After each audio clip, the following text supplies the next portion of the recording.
நாட்டு மக்கள் இந்த அரசை நம்பி இருப்பார்கள்? இந்த காவல்துறையை நம்பி எப்படி மக்கள் வெளியிலே நடமாட முடியும்? சிந்திச்சு பாருங்க. இது என்ற ஒப்பிட்டு பார்க்கின்ற நிலையா? இல்லைங்க. மக்களுடைய உயிரோடு விளையாடக்கூடாது.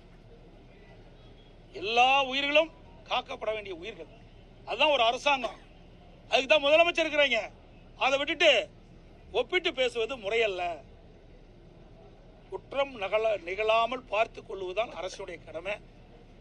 பிரதான எதிர்க்கட்சி என்ற முறையில் நடைபெற்றுகின்ற குற்றங்களை நாங்கள் சுட்டிக்காட்டி தொடர்ந்து தமிழகத்தில் எப்படி தங்க நிலவரம், எப்படி வெள்ளி நிலவரம், அப்படி கொலை நிலவரம் எப்படி இருக்கின்றது தொலைக்காட்சி தெரிஞ்சிருக்கின்ற அவலங்களை இனி இருக்கக்கூடாது என்பதுதான் எங்களுடைய வெளிப்பாடு. அதைத்தான் நான் சுட்டிக்காட்டினேன். என்ன பதில் கிழிச்சு விட்டாரு இவரு? சொல்லுங்க பார்க்கலாம். ஏங்க என்ன வெக்கக்கேடா இருக்குது. நீங்க ஒரு கேள்வியும் கேட்கறீங்க. நான் சொல்றதை கேளுங்க. இவ்வளவு நடந்திருக்குல்ல, இதெல்லாம் என்ன சொல்றாரு? தனிப்பட்ட முறையில் சொல்றாரு. இதை வருஷம் முறை தாங்க சொல்லிட்டு இருக்காரு. இதை கேட்கறதுக்கு நாங்கள் அமர்ந்துட்டு இருக்கணுமா? இதை தடுத்து நிறுத்துறதுக்கு என்ன பதில் சொல்லு, அதை கேட்கலாம்.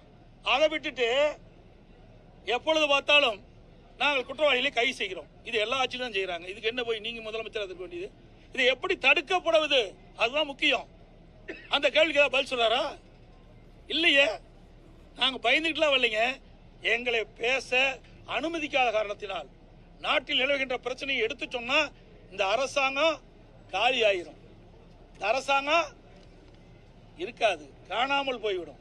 அதனாலதான் பயந்துகிட்டு எங்களுடைய பேச்சை கேட்க முடியல, எங்களுடைய பேசுவதற்கு அனுமதி கொடுக்கல. அதனாலதான் நாங்க வெளியே வந்தோம் ஒழிய இந்த அரசாங்கத்தை கண்டு பயப்படுகின்ற கட்சி அதிமுக கட்சி அல்ல என்பதை பலமுறை நாங்க நிரூபித்து காட்டியிருக்கிறோம்.